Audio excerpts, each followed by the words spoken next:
తెలంగాణ వ్యాప్తంగా ఉన్న ఉద్యోగుల 63 సమస్యలు గుర్తించి వాటి సాధనకై ప్రభుత్వానికి వినతి పత్రం ఇచ్చినట్లు రాష్ట్ర టీజీఓ అధ్యక్షులు ఏలూరి శ్రీనివాస్ తెలిపారు. సంవత్సరన్నరగా ప్రభుత్వానికి తమ సమస్యలపై వినతులు అందిస్తూనే ఉన్నామని చెప్పారు.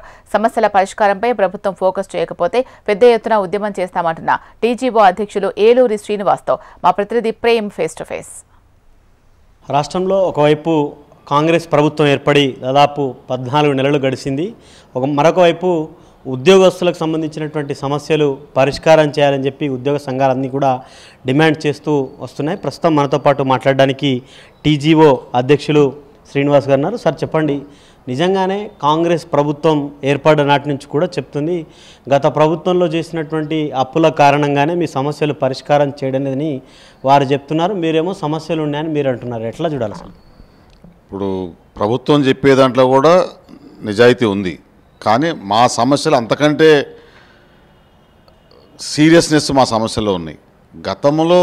గత ప్రభుత్వంలో ఉన్న పెండింగ్ బిల్స్ 10,000 కోట్ల వరకు ఉన్నాయి, వాటిని క్లియర్ చేశారు. కానీ ప్రస్తుతం కూడా ఇంకా 13,000 కోట్ల పెండింగ్ బిల్స్ ఉన్నాయంటే అది సిపిఎస్ ఎంప్లాయీస్ కాంట్రిబ్యూషన్ కాకుండా సిపిఎస్ ఎంప్లాయీస్ కలుపుకుంటే అది ఒక 3,000 to 4,000 crores ఉంటాయి. అంటే సుమారుగా 17,000 crores అంటే అది ప్రజల్లో ఇది పోయినప్పుడు 17,000 crores ఎంప్లాయీస్కి ఇవ్వాలన్నా అది ఇవ్వాలంటే పెండింగ్ బిల్స్ అవి. అంటే ఎంప్లాయీస్ పనిచేసిన కాలానికి రావాల్సిన జీతభత్యాలు మేము దాచుకున్న సేవింగ్ సంబంధించిన అమౌంట్ అది.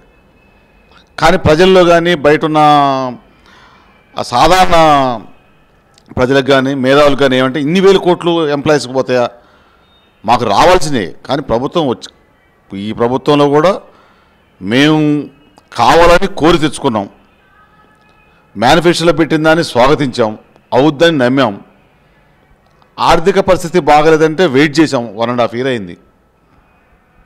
1.5 years అయిన తర్వాత కూడా ఇంకా కాకపోతే కింది లెవెల్లో ప్రాథమిక సభ్యుల్లో అసంతృప్తి, ఆవేదన, అది వ్యతిరేకతగా మారుతూ అది ఉద్యమ కార్యాచరణకు మేము కంపల్షన్లోకి వెళ్ళిపోతున్నాం.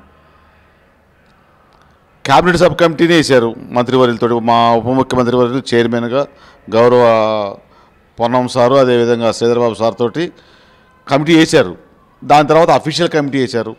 మేము ఫస్ట్ 56, తర్వాత 6 సమస్యలతోటి 63 సమస్యలు ప్రభుత్వానికి చెప్పాము. దాని మీద official committee Naveen Mittal sir చైర్మన్గా, లోకేష్ సారు అండ్ కృష్ణ భాస్కర్ గారు ఇద్దరు కలిసి అంతటితో కమిటీ చేశారు. మాతో పలు దఫాలుగా చర్చలైనవి, కానీ అవి పూర్తిగా మెటీరియలైజ్ కాలే. ఫస్ట్ తారీఖు శాలరీ తీసుకుంటున్నాం, నో డౌట్, అది మా రాజ్యాంగపరంగా రావాల్సిన హక్కు. అది మేము సాధించుకుంది కాదు, మా ప్రాథమిక సభ్యులు మేము సాధించి పెట్టింది కాదు. ఎప్పటి నుంచో నైజాం కాలం నుంచి కానీ బ్రిటిష్ కాలం నుంచి కూడా 1వ తారీఖు జీతం పనిచేసిన వాడికి కూలైతే సాయంత్రానికి, వేతనం అయితే 2 రోజులకి, అట్లా మాకు వచ్చే శాలరీ ఫస్ట్ తారీఖు రావాల్సింది. అది సాధించుకున్నట్టుగా ఫీల్ అవుతున్నాం. అది ఒక సమస్య కాదు. యాక్చువల్గా మీరంటున్నట్టుగా కాంగ్రెస్ మేనిఫెస్టోలో పెట్టినటువంటి ఏ హామీలు పెట్టింది ఇప్పటివరకు ఏం అమ్మలేని, ఇంకేం కావాలి? ఇప్పుడు ఫస్ట్ తారీఖు శాలరీ అన్నారు, ఇచ్చారు, దాన్ని మేము స్వాగతిస్తున్నాం. ప్రభుత్వానికి కూడా కృతజ్ఞత తెలియజేసాం.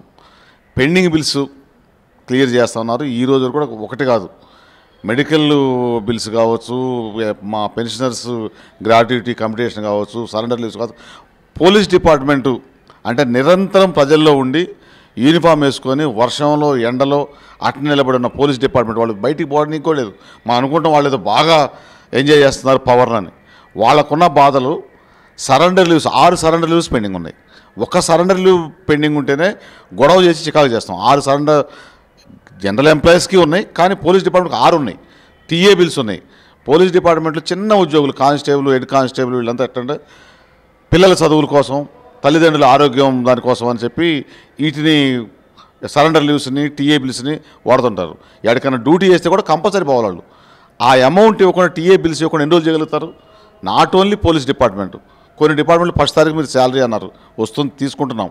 కానీ ఇంకా శాలరీస్ దాని డిపార్ట్మెంట్లు డిఆర్డిఏ కావచ్చు, అదేవిధంగా మార్కెట్ కమిటీ ఎంప్లాయీస్ కావచ్చు, గ్రంథాలయ సంస్థ ఎంప్లాయీస్ కావచ్చు, అవుట్సోర్సింగ్ కాంట్రాక్ట్ ఎంప్లాయీస్ కావచ్చు, ఇంకా 15వ తారీఖు కాదు కదా, 2 నెలలకు 3 నెలలకు కూడా శాలరీ వచ్చే పరిస్థితి లేదు. మేము అర్థం చేసుకున్నాం, ప్రభుత్వం ఆర్థిక పరిస్థితి అర్థం చేసుకున్నాం. మేము ప్రభుత్వానికి మాకు సీఎం గారు చెప్పారు, డిప్యూటీ సీఎం గారు చెప్పారు, గౌరవ మంత్రివర్యులు చెబుతున్నారు, ఫైనాన్స్ సెక్రటరీ గారు చెబుతున్నారు. కానీ అది ఎంతవరకు, ఎన్ని రోజులు?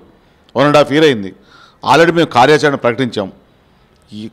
15,20,000 మందితోటి ఉద్యోగులతో 206 సంఘాలతో ఉమ్మడి ఆంధ్రప్రదేశ్లో కూడా లేని జేఏసీని ఏకతాటిపై తీసుకొచ్చి ప్రభుత్వానికి సహకరించుకుంటూ వర్క్ కూడా మీరు చూడండి, మొత్తం 29 రాష్ట్రాల్లో తెలంగాణ రాష్ట్రంలోని ఎంప్లాయీసే 8.5 అవర్స్ పనిచేస్తున్నారు. హైయెస్ట్ వర్క్ చేసేది.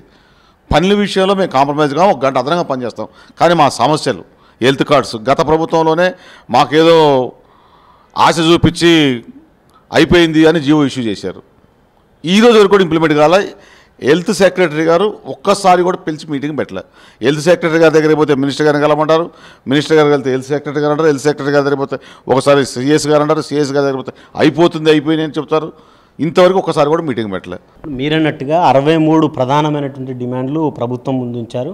మీరన్నట్టుగా అటు మంత్రులతో వేసినటువంటి కమిటీ కానీ ప్రభుత్వం ఏర్పాటు చేసిన కమిటీ, 2 కమిటీల ముందు మీ డిమాండ్లు ఉంచారు. ఇప్పటివరకు మీ డిమాండ్లలో ఎన్ని పరిష్కారం అయ్యాయి, ఎన్ని ప్రాసెస్లో, ఎన్ని ఆన్గోయింగ్లో ఉన్నాయి, ఇంకా ఎన్ని కావాల్సింది, దాంట్లో ప్రధానమైనటువంటి డిమాండ్లు అంటే ఏం చెప్తారు మీరు? ఇప్పుడు మాకు ఎట్లా ఉందంటే అది మేము యాంబిగ్విటీ ఉంది. ప్రమోషన్స్ గత 10 సంవత్సరాలు ఏమైనా ప్రమోషన్లు ఇచ్చారు. ఈ 1.5 ఇయర్లో మ్యాక్సిమం ప్రమోషన్లు వచ్చినాయి. కానీ 10 సంవత్సరాల్లో ఎంత పెండింగ్ ఉందంటే అసలు ప్రమోషన్ అనేది లేదు.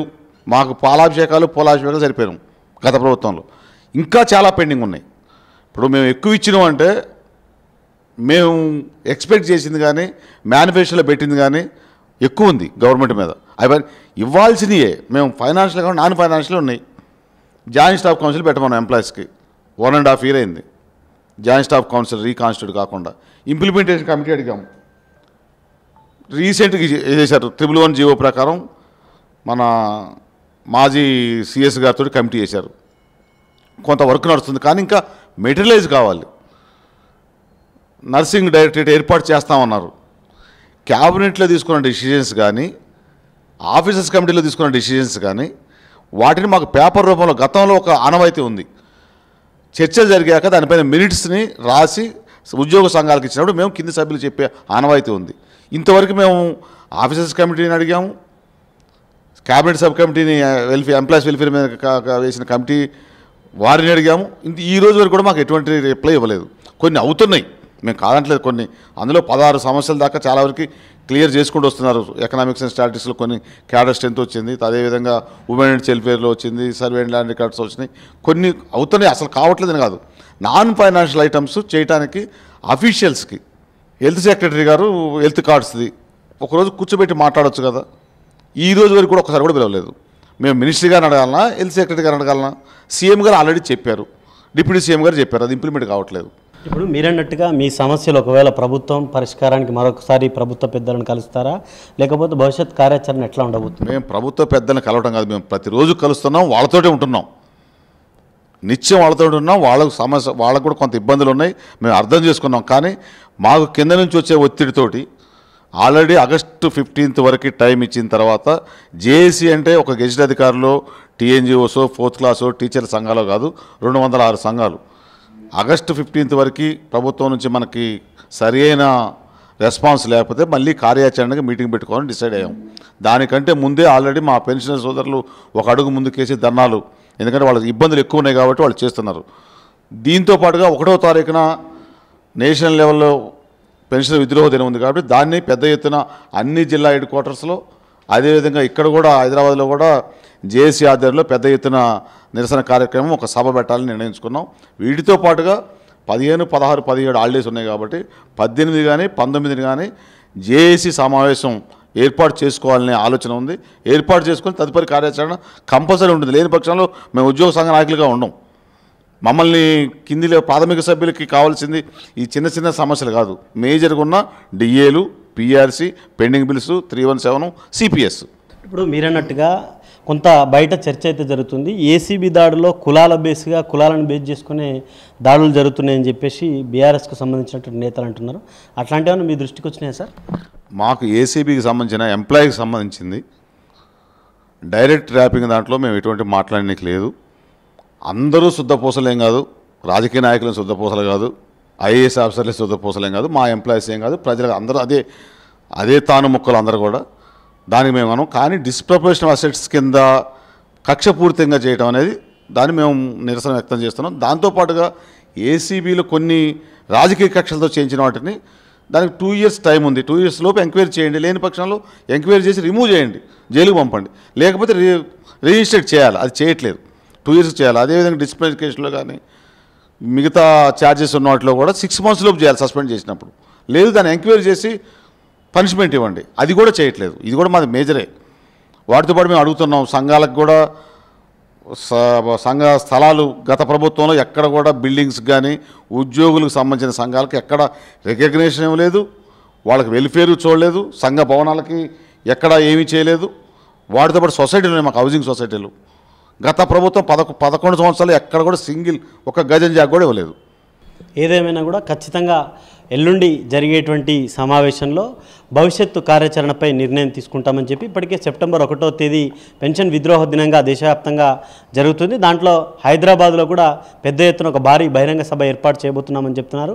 భవిష్యత్తులో ఈ 2 లేదా 3 రోజుల్లో ఇప్పటికీ ప్రభుత్వానికి ఇచ్చినటువంటి 64 సమస్యల్లో కొన్ని సమస్యలు పరిష్కారమయ్యాయి.